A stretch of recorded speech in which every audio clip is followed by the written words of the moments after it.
Ассалаумағалейкум жекпе-жек сүйер қауым. Сіздермен бірге UFC KZ каналы. Атым Мекен. Назарларыңызға бауырымыз Шавкат Рахмоновтың әлемдегі ең үздік UFC тұжырымындағы тұңғыш жекпе-жегіне арналған шоуды ұсынамын. 25 жастағы отандасымыздың қарсыласы 32 жасар бразилиялық қарадомалақ Алекс Ковбой Оливейра. Ковбойдың UFC-дегі өткізген жекпе-жектерінің 12-сі жеңіспен, 6-ы жеңіліспен аяқталған еді. Намат болса карьерасындағы барлық жекпе-жегін нокаутпен немесе сабмишмен аяқтаған. Тепсе темір үзетін қазақ қарсыластарын алып та жығады, шалып та жығады. Қаққанда қанын, соққанда сөлін алады.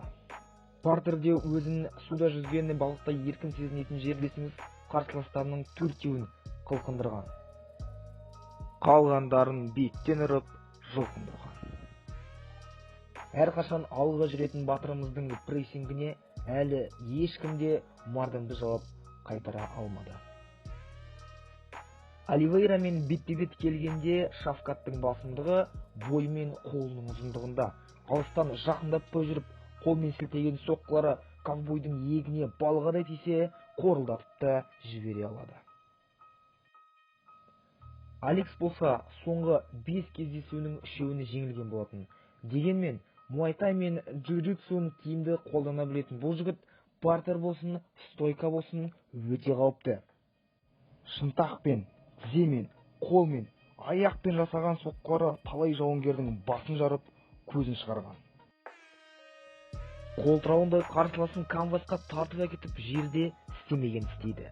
Бір сөзбен айтқанда, оңай шағылатын жаңғақ емес.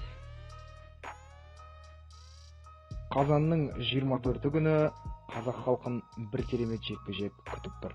Ал біз батырымызға тек қана жеңіс тілейміз. Тек қана жеңіс тілейміз. Ал сіздермен бірге болған UFC KZ каналы. Ассалаумағалейкум.